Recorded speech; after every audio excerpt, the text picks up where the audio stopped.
그러면은 이번에는 미래 한국당 예. 공천이 어떻게 돼가는지 좀 알아보시죠. 예. 우선 오늘 오후에 공천자 명단을 발표를 한다는데 한성교는 한성교 쿠데타라고 하는데 3일 전으로 끝났고 한성교고 공병호가 백기투항을 한 모습이에요. 근데 당초는 아주 강렬하게 반발하면서 이렇게 한성교가 큰 소리를 치고 또 뭐 폭로도 하고 막 그랬잖아요. 가서로운 자들 어쩌고 하더니 왜 이렇게 갑자기 꼬리를 싹 내렸습니까? 뭐 제가 보기에 그 한성교와 공병호 공동정범 두 명의 그 난이요 쿠데타가 이제 진압이 됐잖아요. 예. 처음에는 이게 강하게 비판하고 자기가 이게 머물던 곳에 뭐 음물에 침을 뱉고 온갖 이게 비난을 하면서 마치 이게 황교안 대표가 부당하게 선거법 어겨가지고 개입한 것처럼 그러니까. 이런 데 폭로하겠다 이런 협박 정치 예. 뒤끝 장렬하는 이런 걸 되게 했잖아요. 예. 근데 갑자기 이제 그 꼬리를 내리고 지금 이게 뭐 다시 황교안 대표를 존경한다, 죄송하다, 그다음에 사과한다. 공병호 박사도 이제 유튜브에서 정말 죄송하다, 진심으로 사과한다 했잖아요. 저는 이제 그 원인을요 크게 두 가지로 봅니다. 아, 예. 첫째는 이제 그 자유파 여론이요. 자유파 여론이 한성국 공병호 대석에 너무 비판하는 여론이 많았어요. 그쪽을 지지하는 사람은 아무도 없었어요. 제부터 강력 비판했지 않습니까? 우리 방송에도 보면은 99%가 비난하는 소리예요. 그리고 이제 그 한성교나 공병호가 자기의 지위나 분수를 모르고 자기가 한성교는 3분의 2, 공병호는 3분의 1, 자기 사업 다 해먹은 거예요. 그래서 이게 비판. 이것 때문에 첫째 꼬리 내린 거고요. 그다음에 두 번째 꼬리 내린 거는 결정적인 한 방이 없어요. 왜냐하면 이게 뭔가 뭐 엄청난 거 폭로할 것처럼 했지만 황교안 대표가 평생을 선거법, 공안검사만 하신 분이에요. 그러니까. 선거법은 우리나라 최고 전문가예요. 책도 쓰고. 선을 넘은 게 선거법에 없다. 만약에 뭐 돈을 넘게 공천 개입해서 선관위한테 뭐 등록을 안 받아줄 정도로 민주적 절차로 안 뽑으면 등록 안 받아줄 수 있잖아요. 지금 선관위가 좌파가 장악하고 있잖아요. 그래서 저는 황교안 대표가 이게 뭐 돈을 넘어서 개입한 게 없고 그러니까 이제 결정적으로 폭로할 한 방이 없으니 이 두 가지 이유로 꼬리 내린 게 아닌가 이래 봅니다. 그래서 일각에서는 또 수정 명단을 냈는데 그게 이제 부결이 됐지 않습니까? 그래서 한성교도 꼭 봐줘야 할 사람이 있어서 수정 명단에 대해서 애정을 갖고 심사를 해달라. 그래서 쓱 뒤에 이런 사람 꼭 한 사람만 해주세요. 뭐 이런 거 아닌가 하는 추측을 하는 사람도 있고 특히 공병호는 지금 공병호 TV를 하고 있잖아요. 거기서 어마어마하게 욕을 먹은 데다가 지금 구독자가 썰물인가요? 빠지듯이 빠져나가 버렸어요. 그러니까 자기 생계까지 지금 위협을 당할 처지에 있었다는 거예요. 아마 근데 두 명이 뭐 뒷거래로 또 한두 명 여달라 이런 뒷거래에 응할 황교안 대표는 아니고요. 근데 이 사태를 보면서요. 제가 꼭 드리고 싶은 말은 공직자들은요. 자기의 권한이나 지위가 어디로부터 오는가 자기의 어떤 권력의 원천이 어딘가 이걸 제대로 알아야 돼요. 응수사원이라고 합니다. 좀 예. 물을 마실 때는 그 근원이 어딘지를 알고 맞습니다. 마시라. 그럼 이게 그 공병호의 권한은요. 공병호는 이게 임시적이에요. 한 일주일 정도. 공병호는 이게 그 미래한국당 지도부가 위임을 해준 거죠. 그럼 이게 공병호의 권한은 한성교 대표 등 그것부터 나오죠. 근데 문제는 한성교의 권한은 그럼 어디 나오느냐? 본인이 잘 나가지고 당의 대표하고 당 만들었습니까? 결국 이 미래통합당의 자매 위성정당으로 물론 이제 선거법 때문에 겉으로는 이제 독립정당인 것처럼 행사해야죠. 그러게 실질이라는 게 있잖아요. 그럼 이게 권한은 황교안 대표는 미래통합당 지도부터 노는 거고요. 그래서 결론적으로 공천은 공병호는 한성교 지도부터 따라야 되고 한성교는 황교안 대표 지도부를 따라야 되고 황교안 대표는 자유파 당원들 있잖아요. 전체 국민의 뜻을 따라야 되거든요. 이게 바로 권력의 원천이단 말이에요. 근데 그걸 월권한 게 한성교하고 공병호. 그래서 제가 쿠데타다 이렇게 보는 거고요. 지금 이게 자유파 국민의 여론에서 진압이 됐고요. 이제는 이제 그 바로 잡혔고. 그래서 오늘 그 황교안 대표가 오늘 회의 처음 했거든요. 야, 그래. 총괄 상임 선대본부 위원장이죠. 예. 그래서 뭐라 했냐면 이번에 그 공천 파동은요. 더 강해지는 혁신, 더 커지는 통합 과정에서 부득이하게 겪는 성장통이다. 더 강해지는 혁신, 더 커지는 통합 과정에 부득이하게 겪는 성장통. 그래서는 전화위복이 됐다. 저도 그렇게 봅니다. 전화위복이 된 것 그리고 같아요. 이제 비 온 뒤에 땅이 더 굳어지잖아요. 오히려 이제 이번 저는 파동을 거치면서 더 강해지는 전화위복 기회가 돼서 더 이제 선거 승리로 한 발짝 나아갔다. 이래 봅니다. 그래서 황교안 대표에 대해서 그동안 장악력이라든가 당에 대한 또 어떤 리더십이 좀 너무 온건한 거 아니냐 이런데 이번에 상당히 그런 면에 있어서는 카리스마적인 어떤 리더십도 있고 또 강고한 그런 의지도 있구나 하는 것을 보여줬고 당에 대한 장악력도 훨씬 강해졌다는 측면에서는 오히려 저는 득이 실보다는 많다 그렇게 판단하는 입장입니다. 전적으로 이게 저도 공감하고요. 황교안 대표의 리더십은 한마디로 외유 내강이에요. 겉으로 보면 이게 아주 부드럽고 이렇게 온순하게 보이지만 실제는 이게 외유 내강이기 때문에 저는 이게 강한 리더십이 있고 이런 게 있었으니까 옛날에 이석기 있잖아요. 통합진보당 이런 거를 해산을 과감하게 어느 장관에게 어떻게 정당을 해산합니까? 그 어떻게 강력하게 밀어붙일 수 있었고요. 그다음에 단식도 마찬가지예요. 제대로 된 이게 정권을 향해서 목숨 걸고 단식하는 이런 이게 결기가 있기 때문에 너무 이게 리더십에 대해서 비판하는 사람도 많지만 저는 상당히 외유 내강으로 좀 이게 이번 선거는 무조건 이게 황교안 대표의 전적인 권한과 책임하에 치는 게 맞다 이래 봅니다. 일단 미래한국당의 비례대표는 뭐 최대 한 20석. 그러 않으면은 17석 정도, 특히 15석 정도가 안정권 아닌가 저는 그렇게 보는데 어쨌든 지금 한성교 전 대표 체제에서 40명을 공천했고 거기에 예비 후보도 6명이나 해놨거든요. 특히 이제 20번 안에 공천 그 명단이 어떻게 바뀌느냐 이게 지금 관심사 아니겠습니까? 그동안 좀 수정을 일부 했어요. 워낙 함량 미달인 사람들은 좀 빼기도 해갖고 한 4명 정도 순위를 좀 바꿨는데 전체적으로 보면 어떻게 좀 바뀔 것 같습니까? 제가 이제 그 다른 방송의 TV에서는요 한 10여 명은 바꿔야 되겠다. 20번 안에서 절반 정도는 4명 정도는 안 된다. 그럼 이게 어떤 사람으로 바꿔야 되느냐? 아까 제가 말했자면 이제 그 기준이요. 일단 이제 미래통합당에서 영입한 인사들은 배려해야 된다. 그게 그렇죠. 위성자매정당 아닙니까? 그래서 저는 1번을요.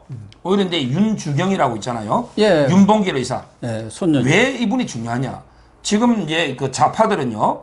이번 선거를 어떻게 치르냐면 자기들에게 친일 있잖아요. 친일되게 반일 있잖아요. 이렇게 구도를 몰아가려고 그래요. 전부 이게 미래통합당은 친일파의 잔재들이고 친일 어쩌고 하잖아.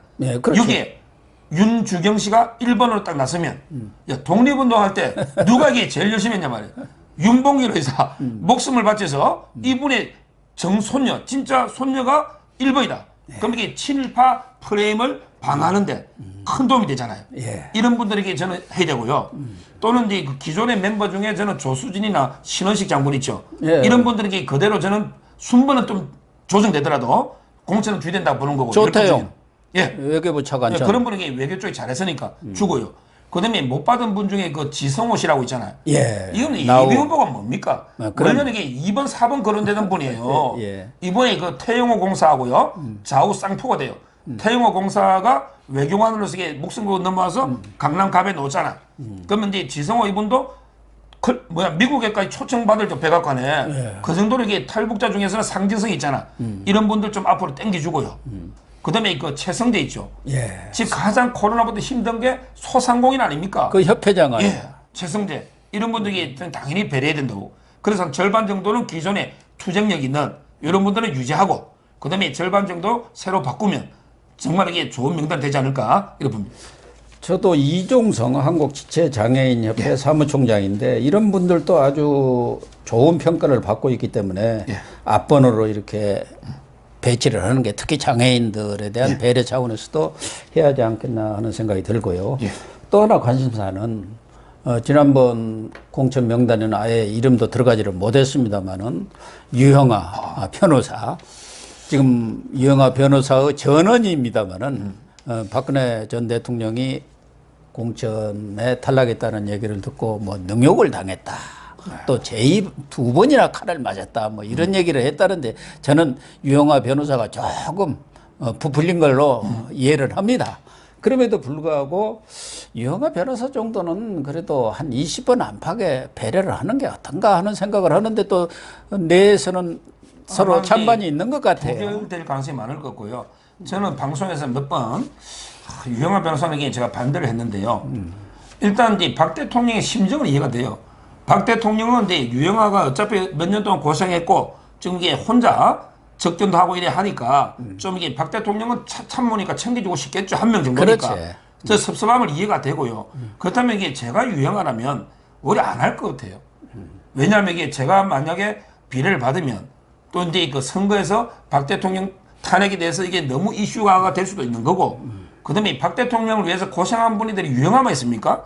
유영아 변호사는 이게 나름대로 혜택도 누렸잖아요. 예. 그럼 이게 진짜 고생한 분들 많거든요. 그럼 제가 유영아라면 변호인이 10명 있죠. 예를 들어 그중에 지금 몇 년 고생한 분 많아요.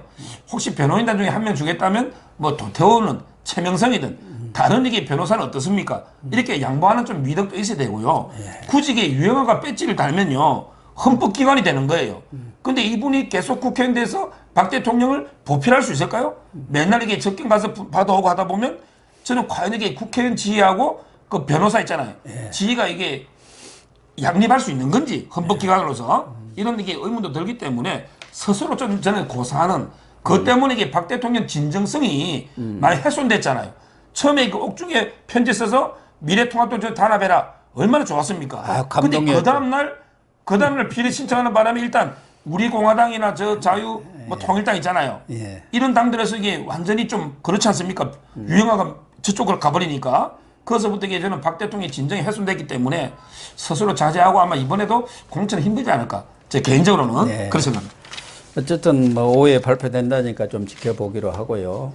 앞번호에 들었던 사람들도 뭐 사실 여부를 확인할 수는 없습니다만은 공병호 전 공관위원장과의 개인적인 인연이 많이 작용했다는 그런 사천 논란도 있는 분들도 이번 기회에 좀 빠지고 경제 전문가들이 좀 더 이렇게 앞번호로 오는 것도 괜찮을 것 같습니다. 어제 보니까 황교안 대표하고 김영호 공관위원장이 아주 손을 맞잡고 강남가 태영호 전 공사를 격려로 방문을 했던데 모양은 아주 좋은 것 같아요. 보기도 좋고. 그렇죠. 태영호 공사는 이제 그 뭐 찬반 여론이 있지만 저는 이제 제가 강남갑에 살잖아요. 태영호 공사를 처음부터 이게 공천에 대해서 찬성하고 지원해 줘야 된다 이렇게 봤고요. 근데 이 태영호 공사를 가장 흔든 게 누구예요? 그게 김종인입니다. 예, 그렇습니다. 김종인 이분이 와가지고 이제 그 태영호 공사는 뭐 나만의 뿌리가 없니 이러면서 그다음에 국민의 뭐 국가의 수치라 이런 식으로 태영 공사를 비판해 버렸잖아요. 뭐 본인은 이제 그 뜻이 아니고 뭐 비례를 돌리든 이런 뜻이라 했지만, 근데 그 워딩을 정확하게 보면 문제가 많았거든요. 그래서 많았죠. 이제 이번에 그 김영호하고 이제 황교안 대표가 방문해 가지고 저는 격려한 건 아주 잘한 일이다 이런 생각이 들고요. 태영호 공사는 우리 그 헌법 정신, 헌법이 북한 주민도 우리 국민이잖아요. 헌법 정신에 가장 부합하고요. 그다음에 그 탈북자 한 3만 6, 7천 명을 대표하는 뿐만 아니라 결국은 이제 북한에 있는 우리 2,700만 이런 이제 그 우리 동포의 대표로서 한 명 놓은 거 아닙니까? 예. 저는 이제 이번에 뭐 선전해서 좋은 성과를 거둘 거로 예상은 되지만 이번에 그 방문 아주 잘했다 이래 봅니다.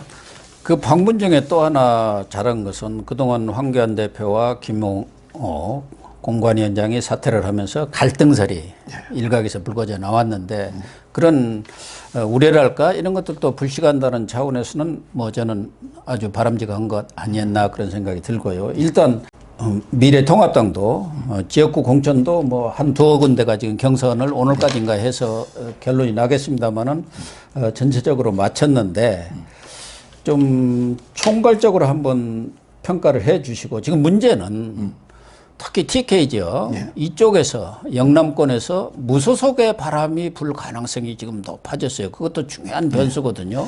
총괄적으로 이렇게 평가하면요. 잘한 것부터 하나 말하면 제가 항상 이게 역대 총선의 성패는요. 얼마나 이게 물갈이 비율이 높으냐. 예. 이게 중요하다 했잖아요. 근데 민주당은 현역이 29% 물갈됐죠. 28.5%. 예. 그다음에 근데 한국 미래통합당은 43%. 예. 이 말은 이게 물갈이 비율이 높잖아요. 예. 이 점 하나는 절대로 잘한 거예요. 잘한 겁니다. 물갈이. 예. 그리고 이게 두 번째 잘한 거는 저 민주당 쪽은 전부 이게 그 비문들만 컷오프 됐죠. 그러면 뭐 오재세라든지 예, 뭐 이런 사람들 민병두 586, 386 운동권들은 단 한 명도 네 명이 탈락이요. 전부 이게 비문이죠. 정재호라든지 신창현 뭐 전부 다 이게 전부 비문이잖아. 결국 이제 민주당은 대깨문들 친문들이 완전히 유일 체제가 됐잖아요. 그러니까 민주당에서 총장이 뭐라 하냐면 뭐 우리는 개파 갈등이 없었다는데 갈등이 없죠. 개파 하나밖에 없으니 친문 유일체제가 돼버렸잖아. 그게 문제인데 그래도 이게 미래통합당은 나름대로 유승민 안철수까지 스펙트럼을 중도로 넓혔다. 뭐 이 점은 이게 두 가지를 저는 평가하고요. 그다음에 그 하나 아쉬운 점은 박사님 조금 전에 말했지만 저는 그렇게 생각해요. 왜냐하면 이게 전략 강세 지역일수록요 공천 더 잘해야 돼요. 그럼요. 강세 지역은 아무나 이게 그냥 막대기만 내리 꼽아도 된다. 이거는 김대중 IS 때 이야기고 지금 이게 상김 강세 시절 지역도 얘기예요. 공천 잘못하면 망합니다. 강남도 마찬가지입니다. 그렇습니다. 우리를 뺏겼잖아요. 그러니까 그래서 저는 TK라든지 특히 TK죠. 이런 지역에는요. 일단 이게 공정한 평가를 통해서 컷오프를 해야 되잖아요. 물갈이는. 컷오프를 시킨 다음에 그리고 이제 여론조사를 해보면 1, 2, 3등이 놓을 거 아닙니까? 예. 이 1, 2, 3등을 다 경선을 붙여야 돼요. 그러면 이게 1등이 놓으면 2, 3등이 못 놓잖아. 예. 그러면 이게 무소속이 난립할 수가 없죠. 근데 지금 보세요. 특히 수성갑에요. 저는 걱정해요. 수성갑에 김부겸을 꼭 잡아야 되죠. 그렇죠. 그 잡으려고 이게 주영이를 수성을에서 돌려막았죠. 근데 그러면 그때 다른 후보들은 그걸 승복하겠어요? 수성구청장을 두 번이나 했던 이진훈 구청장이 있죠. 네. 이분이 무소속 출마한다는 거예요. 아, 그러면 상당히 이분이 한 10에서 15만 먹어도요. 그러면 이게 김부겸한테 어부질이 할 수가 있거든. 어부질이 이런 거. 그다음에 울도 마찬가지. 수성을도 마찬가지죠. 홍준표가 넣었잖아. 그러면 이게 아무래도 이인성 그 뭐 부지사 있잖아요. 예. 이분이 있지만 둘이 치열하게 싸우다 보면 홍준표가 될 수도 있지만 또 이게 민주당의 이상식이라고 경찰 부산지방경찰청장 했던 청장한 사람입니다. 만만치 이상식 않아요. 있잖아요. 예. 그럼 이게 또 어부질이 할 수도 있잖아요. 안동에도 가면 김영동 말도 안 되니까 이런 식으로 이게 무소속들이 난립해버리면 민주당이 먹거나 아니면 이게 그 무소속이 먹을 수도 있잖아요. 네. 그래서 저는 오히려 이게 그 저번 선거 때 민주당이 오만해가지고 호남에서 그때 두 석입니까? 세 석입니까? 세서. 세석. 이게 TK도 너무 여론이 안 좋으니까 상당히 걱정이 되는 이런 이제 잘못도 있는 거예요.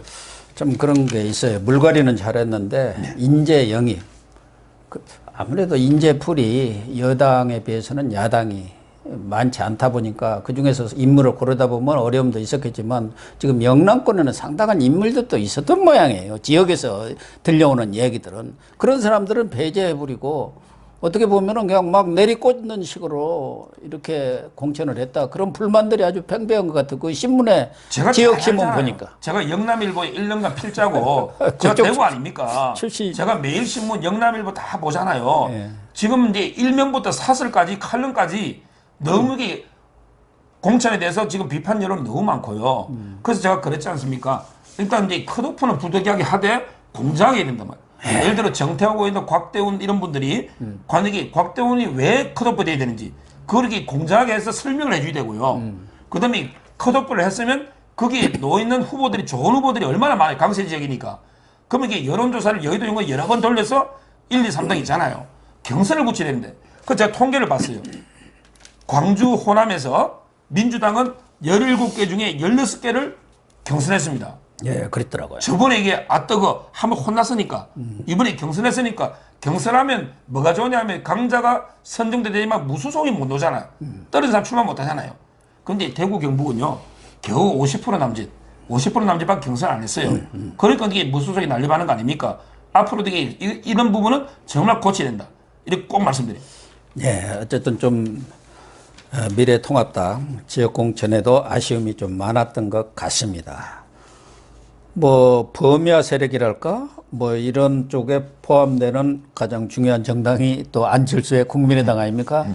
안철수 대표가 대구에 내려가서 의료봉사를 하면서 최근에 분위기가 좀 좋아졌어요. 거기다가 지금 자가 격리를 하고 있는데 자가 격리하면서도 또 그 자기의 일상을 계속 유튜브에 올려갖고 홍보를 잘 하고 있더라고요. 근데 국민의당도 26명 이게 비례 후보를 공천을 했는데 여기도 좀 말은 있더라고요. 한 5, 6명이 당선권 내에 들지 않겠느냐 이렇게 보여지는데 너무 자기 사람만 한 거 아니야? 뭐 이렇게. 그 정도가 아니고요. 안철수는요 완전히 지그재그 점수를 좀 땄다가 읽다가 이러는데 제가 처음에 그 안철수가 돌아올 때는 점수를 딸 기회였어요. 그 당시에 이게 양당이 엄청나게 싸우면서 제대로 이게 메시지를 내고 외국에서 이게 제대로 좀 연구 공부해서 돌아왔으면 좋은 기회가 있었거든요. 예. 처음에는. 근데 오자마자 메시지가 완전히 엉망이고 하면서 무풍, 제가 바람이 전혀 없어서 완전히 밑에 있던 당원들 다 딴 당으로 가고 낙동강 오늘쯤 혼자 됐잖아요. 예. 그래서 점수를 잃었어요.